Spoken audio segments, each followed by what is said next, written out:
안녕하세요. 대한민국의 알찬 방산 소식을 빠르고 정확하게 전달해드리는 한국필승TV입니다. KF-21 전투기의 미래는 더욱 강력하게 진화하고 있습니다. 현재 KF-21 전투기는 스텔스 성능을 고려한 설계를 바탕으로 개발되었지만 향후 KF-21EX 버전에서는 내부 무장창을 도입하여 한층 더 높은 스텔스 성능을 갖추게 될 예정입니다. 이는 단순한 개량이 아닙니다. 대한민국이 독자적인 기술로 5세대 전투기에 버금가는 스텔스 능력을 확보하는 역사적인 도약이 될 것입니다. 세계 각국이 한국의 방산 기술력을 주목하고 있으며 KF-21EX는 대한민국이 항공전력의 최전선에 설 수 있는 결정적인 한걸음이 될 것입니다. 실제 한국은 이를 위해서 KF-21 전투기 개발해온 힘을 쏟고 있습니다. 한국산 보람에는 세미 스텔스 형태인 블록1을 포함해 블록2부터 차차 진화하여 블록3 버전인 KF-21EX 완전한 스텔스로 성장할 것이 분명한 사실입니다. 심지어 한국의 스텔스 기술은 세계적으로도 인정받고 있습니다.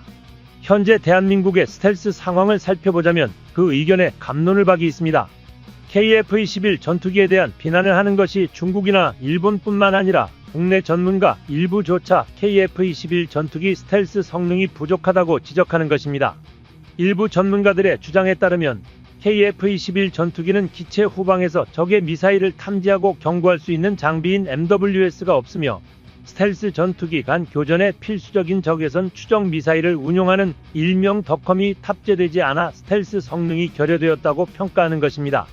실제로 KF-21 보람의 블록1에는 스텔스 전투기가 반드시 갖춰야 할 MWS와 덕컴이 포함되지 않았습니다. 이러한 요소만 본다면 KF-21 전투기가 F-35 전투기와 동등하며 J-20 전투기를 상대할 수 있다는 주장이 사실이 아니라는 결론에 도달할 수도 있습니다. 하지만 이는 전체적인 상황을 고려하지 않은 단편적인 분석에 불과하며 결코 정확한 평가라고 할 수 없습니다. 대한민국이 개발한 KF-21 전투기는 분명히 미국의 F-35 전투기와 견줄 만한 성능을 보유하고 있으며 다만 완전한 스텔스 전투기로의 진화는 KF-21 보람의 블록2 이후부터 본격적으로 이루어집니다. 더욱이 각종 최첨단 센서와 내부 무장창을 탑재하여 완벽한 스텔스기로 개량되는 KF-21 블록3부터는 중국의 J-20 전투기를 압도하고 F-35 스텔스기의 기술 수준에 필적하거나 이를 능가할 가능성도 제기되고 있습니다. 물론 이 단계에서는 덕컴과 MWS가 필수적으로 포함됩니다. 특히 덕컴의 경우 이미 대한민국에서 독자적으로 개발을 완료한 장비로 현재 전투기 탑재용 테스트가 진행 중입니다. 또한 해당 장비는 국산 수리온 계열 헬기에 탑재되어 최종 시험까지 성공적으로 마친 상태로 국산 장비로서의 완성도가 입증된 것입니다. 관련 소식에 따르면 대한민국은 헬기용 덕컴을 양산하면서 상당한 기술적 노하우를 확보했으며 이에 따라 KF-21 전투기용 덕컴 개발은 단순히 시간 문제일 뿐이라는 평가를 받고 있습니다. 현재 기준으로 세계 최강의 전투기는 여전히 F-22 랩터로 평가받습니다. 최대 이륙 중량 38톤에 달하는 대형 전투기임에도 불구하고 뛰어난 기동성을 갖추었으며 무장 탑재량 또한 F-35를 압도합니다. 그러나 F-22는 높은 가격과 막대한 유지비로 인해 운용 효율성이 떨어지는 문제가 있으며 이러한 이유로 인해 실질적인 운용 면에서는 F-35가 최강의 다목적 전투기로 자리매김하고 있습니다. 우리 대한민국 공군 역시 F-35를 도입하여 운용 중이며 최근에는 중국과 러시아의 5세대 전투기에 대응하기 위해 꾸준히 성능 개량이 이루어지고 있습니다. 하지만 미 공군 내부에서도 5세대 전투기의 절대적 우위가 점차 흔들리고 있다는 지적이 나오고 있습니다. 세계 최강의 군사력을 보유한 미국조차도 현재 주력으로 운용하는 전투기의 대다수는 4.5세대 기체입니다. F-35는 본래 저렴한 운용 비용을 목표로 개발되었으나 예상보다 높은 가격과 유지 비용이 발생하면서 스텔스 성능이 필요하지 않은 작전에는 4.5세대 전투기의 활용이 더 적절하다는 판단이 내려졌습니다. 하지만 그럼에도 불구하고 현대 전장에서 절대적인 우위를 점하는 것은 결국 5세대 스텔스 전투기입니다. 비록 중국산 전투기의 성능이 상대적으로 낮다고 하더라도 레이더에 탐지되지 않는 5세대 스텔스기는 그 자체로 위협이 될 수밖에 없으며 미 공군조차 이를 경계하지 않을 수 없는 것입니다. 여기서 한 가지 의문이 생깁니다. 스텔스 기술이 적용된 전투기는 적의 레이더에 탐지되지 않는데 그렇다면 스텔스 전투기 간의 교전은 어떻게 이루어지는 것일까요? 그 해답은 바로 탐지 센서에 있습니다. F-35 조종석 전면에 장착된 탐지 센서는 단순히 적 미사일을 감지하는 것을 넘어 미사일이 발사된 위치까지 추적할 수 있는 강력한 체계를 갖추고 있습니다. 이 장비가 바로 덕컴입니다. 대한민국은 지난 2014년부터 덕컴 개발을 본격적으로 시작하여 2018년 완성에 성공하였습니다. 단 4년이라는 짧은 기간 내에 헬기용 덕컴 개발을 마무리한 것은 대한민국의 뛰어난 기술력을 보여주는 대표적인 사례입니다. KF-21 시제기가 날아오르기 전 이미 수리온에 탑재하여 각종 테스트를 마쳤습니다. 무려 40대에 달하는 고기동 미사일을 탐지하고 추적하는 데 성공하며 덕컴을 전력화시키는 데 성공했습니다. 대한민국은 세계에서 덕컴을 개발한 6번째 국가가 되었으며 한국은 이에 대한 개발을 더욱 진화시키고 있습니다. 바로 적의 전자광학 센서를 무력화시키는 기술 연구까지 병행하고 있는 것입니다. 2030년 초반이면 KF-21 보라매에 사용할 수 있는 덕컴이 완벽히 구현됩니다. 중국과 일본에서는 한국산 KF-21 전투기를 반쪽짜리 스텔스기라며 조롱하지만 사실 한국의 첨단 기술력 수준은 세계 최우선을 달리고 있습니다. 이에 대해서는 미국 군사전문지 역시 인정했습니다. 특히 한국의 스텔스 기술은 날로 발전하고 있습니다. 최근 시험 비행을 통해 확인한 RCS 값을 실제로 계측하는 등 여러 검사를 거쳐 추가적인 개량을 진행하고 있습니다. KF-21 전투기는 4.5세대로 태어났지만 한국산 전투기에 장착할 다양한 6세대 기능들이 빠르게 개발되고 있으며 이를 기반으로 대한민국의 6세대 전투기 개발은 곧 달성될 것으로 보입니다. 기초 단계부터 대한민국의 독자적인 기술을 밑바닥에서 시작했습니다. 황무지에서 시작한 한국항공우주산업과 대한민국 공군, 한국과학기술원은 주변국들에게 밀리지 않고 대한민국을 무기독립국으로 만들기 위해 6세대 스텔스 기술을 점진적으로 개발할 계획이라고 밝혔으며 이중 상당한 비율로 KF-21 보라매가 기반으로 개발될 것이라고 밝혔습니다. 특히 5.5세대 방공 소프트웨어 체계인 K-링크 시스템이 작년 대비 개발성과와 발전 가능성에 대해 높은 수치를 얻어 전세계 방산 강대국 사이에서도 최상위권으로 평가받고 있습니다. 현재 정립된 6세대 전투기 핵심 기술은 인공지능 유무인 복합체계, 마하3 이상의 극초음속 엔진, 중력의 영향을 받지 않고 360도 공격이 가능한 레이저 무기, 스텔스 성능과 고용량 네트워크 등이 있습니다. 대한민국이 가장 높은 신뢰를 받는 부분은 바로 스텔스 성능과 무인 기능입니다. 스텔스 성능은 세계에서 기조를 삼는 스텔스 도료 개발은 물론이고 다양한 스텔스 복합 소재 개발 및 앞서 말했던 덕컴 장치 역시 국산화를 완료했습니다. 또한 인공지능 분야도 대한민국은 최선두를 달리며 두각을 드러내고 있습니다. 특히 공군은 전투기 유무인 복합체계와 레이저 무기를 장착하겠다는 청사진을 그린 상태입니다. 공군본부는 최근 유무인 전투 임무에서의 통합작전 체계 효과를 분석하고 한국형 차세대 전투기 구축 방안을 연구하기 위한 용역을 발주했습니다. 이번 연구의 핵심은 한반도 전장 환경에 최적화된 유무인 복합 전투 체계에 적합한 항공기 편성과 운용 규모를 도출하는 것입니다. 특히 KF-21 전투기의 복좌형 모델은 무인기와의 체계적 연동을 수행하기에 가장 적합한 기체로 개발되고 있으며 이를 운용하는 조종사의 역량이 무엇보다 중요한 요소로 평가됩니다. 대한민국의 조종사들은 세계적으로도 뛰어난 기량을 인정받고 있으며 이는 실전 경험이 풍부한 국가들조차 감탄하는 수준입니다.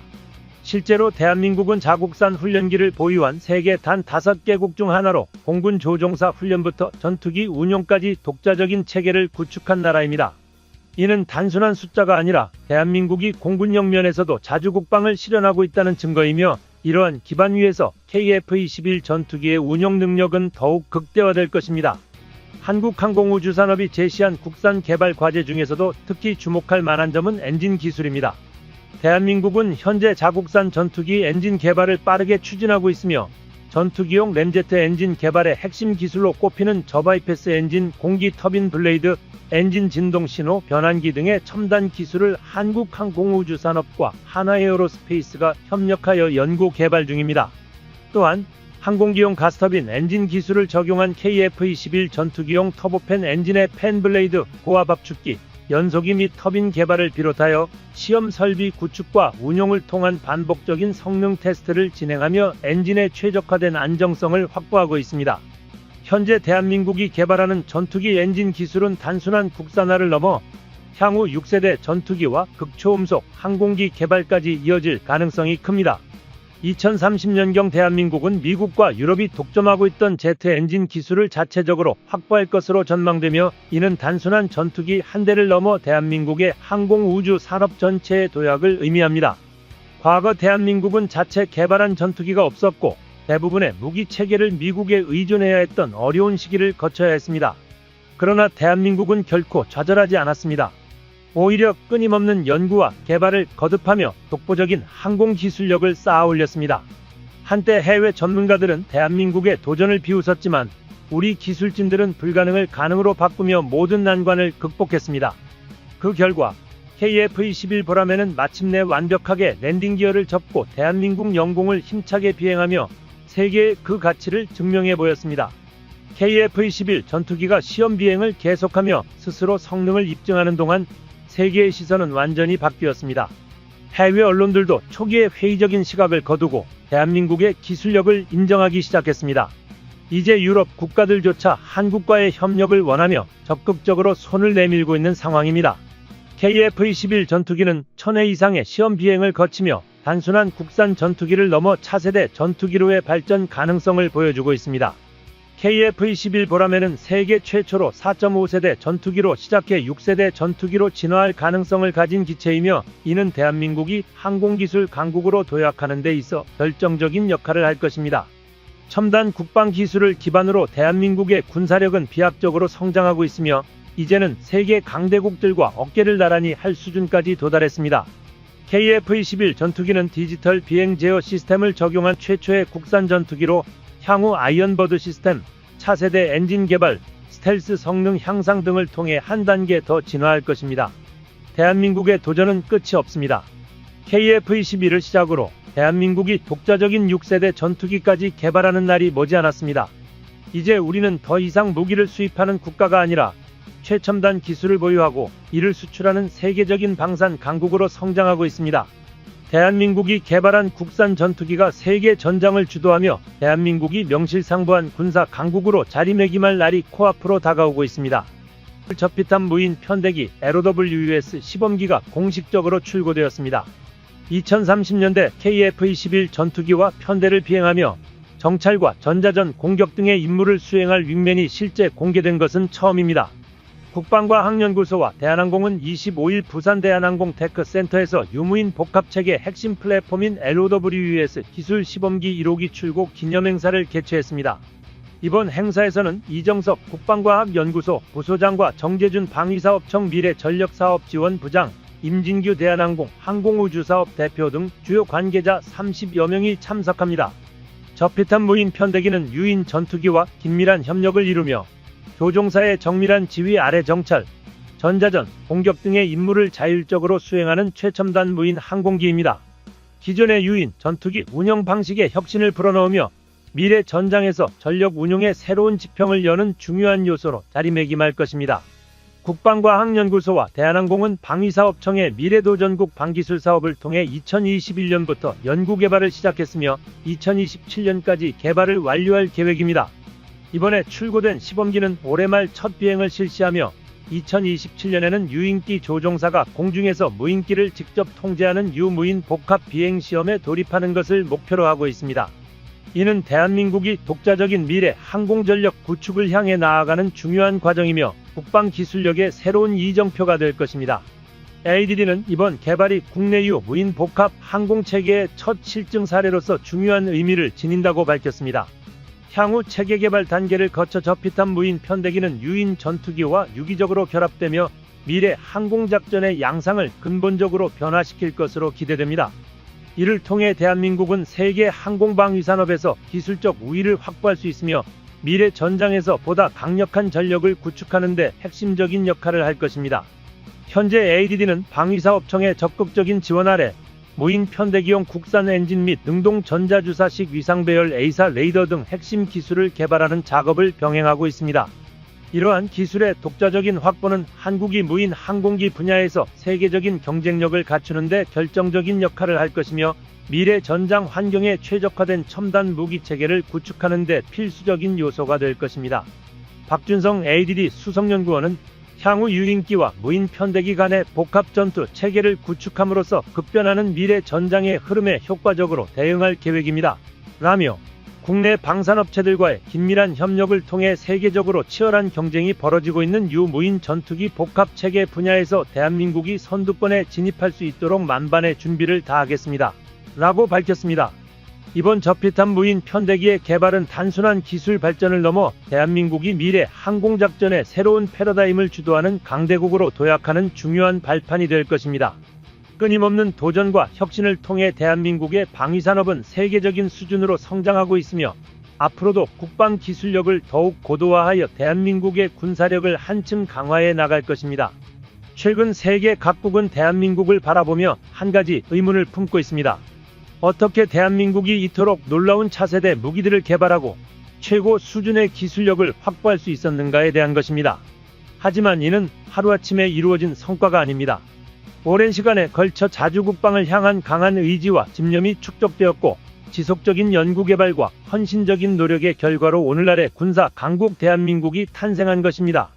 이러한 꾸준한 기술적 진보를 통해 대한민국은 이제 세계 유수의 군사 선진국들과의 기술적 격차를 급격히 좁혀가고 있으며 연일 혁신적인 성과를 이루어내고 있습니다. 그 위력적인 발전에 심지어 군사 강국으로 굳건한 입지를 다진 미국조차도 놀라움을 감추지 못하고 있습니다. 특히 항공기 개발의 핵심 기술로 손꼽히는 엔진 기술은 극소수의 선진국만이 보유한 분야로 그동안 5개 국가만이 독점해온 영역이었습니다. 다른 국가들은 높은 기술 장벽과 막대한 연구개발 비용으로 인해 진입을 시도조차 하지 못하는 상황이었지만 대한민국은 과감하게 도전장을 내밀었습니다. 그리고 짧은 기간 안에 기술력을 빠르게 끌어올리며 기존의 독점국들에게 예상치 못한 충격을 안겨주고 있습니다. 최근 대한민국은 자랑스러운 KF-21 전투기의 실전 배치 준비를 본격화하면서 블록 1기체의 미국산 F-414 엔진을 장착하고 있습니다. 그렇다면 세계 각국이 주목하고 있는 대한민국의 항공기 엔진 개발은 과연 어느 정도의 수준에 도달했으며 실전 운용이 가능한 수준으로 발전했는지에 대해 궁금증을 가지실 것입니다. 대한민국의 무기 기술력은 이제 군사 강국뿐만 아니라 군사 분야에 관심이 없던 국가들조차도 경이롭게 바라볼 만큼 급속도로 성장하고 있습니다. 특히 최근 국내 기술진들은 5,500파운드급 터보팬 제트 엔진 개발에 사용될 터빈 블레이드와 핵심 코어 기술의 실증에 성공하면서 해당 엔진의 본격적인 개발을 완료한 상태입니다. 현재는 8,000파운드급 엔진 개발에 집중하고 있으며 향후 10,000파운드 이상의 고출력 엔진 개발도 계획하고 있습니다. 이러한 기술 발전 속도를 고려하면 2025년이면 국산 터보팬 엔진을 장착한 무인 항공기가 실전 배치될 가능성이 큽니다. 전투기 엔진은 약 70만 개에 달하는 초정밀 부품으로 구성되어 있으며 고온과 고압을 견디는 강력한 내구성이 요구됩니다. 특히 초음속으로 비행하며 고기동을 수행해야 하는 전투기의 경우 강한 출력을 내면서도 높은 신뢰성을 유지해야 하기 때문에 기술적으로 가장 까다로운 분야 중 하나로 평가됩니다. 전투기에 사용되는 터보팬 엔진은 공기의 유입과 압축 비율에 따라 저바이패스 엔진과 고바이패스 엔진으로 구분됩니다. 일반적인 민간 항공기에는 효율성이 뛰어나고 장거리 운항에 적합한 고바이패스 엔진이 장착됩니다. 반면 고속 비행과 고기동을 필요로 하는 전투기에는 저바이패스 엔진이 요구됩니다. 저바이패스 엔진은 터보팬 엔진의 한 종류로 일반적인 엔진과 달리 유입된 공기의 대부분을 직접 사용하여 강력한 추력을 발생시키는 방식으로 동작합니다. 그러나 이러한 구조적 특성으로 인해 개발이 매우 어렵고 극한의 조건에서도 안정성을 유지해야 한다는 점에서 더욱 정교한 기술이 필요합니다.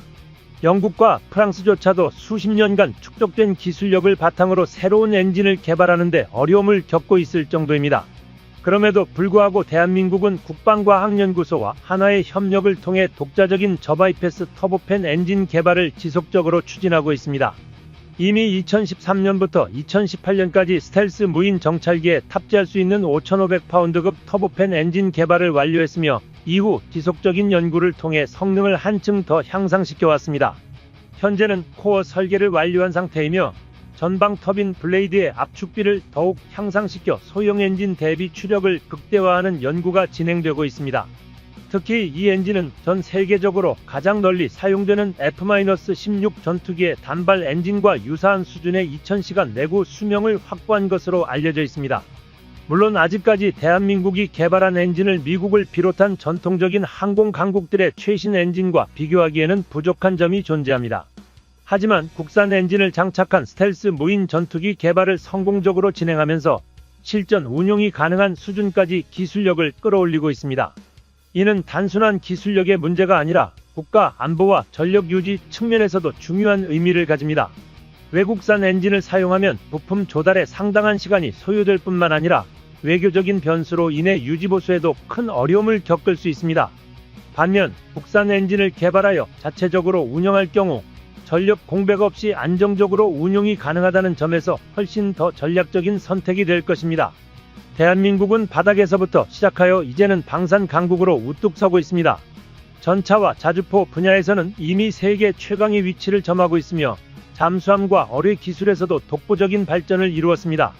이제 대한민국이 완전히 정복하지 못한 마지막 퍼즐 조각이 바로 전투기입니다. 하지만 현재의 발전 속도를 고려하면 머지않아 대한민국은 전투기 분야에서도 한국필승TV 시청해주셔서 감사합니다. 좋아요, 구독, 알림 설정 해두시면 언제나 신속하고 정확한 국방 소식 전달해드리겠습니다. 구독자 여러분 좋은 하루 보내세요.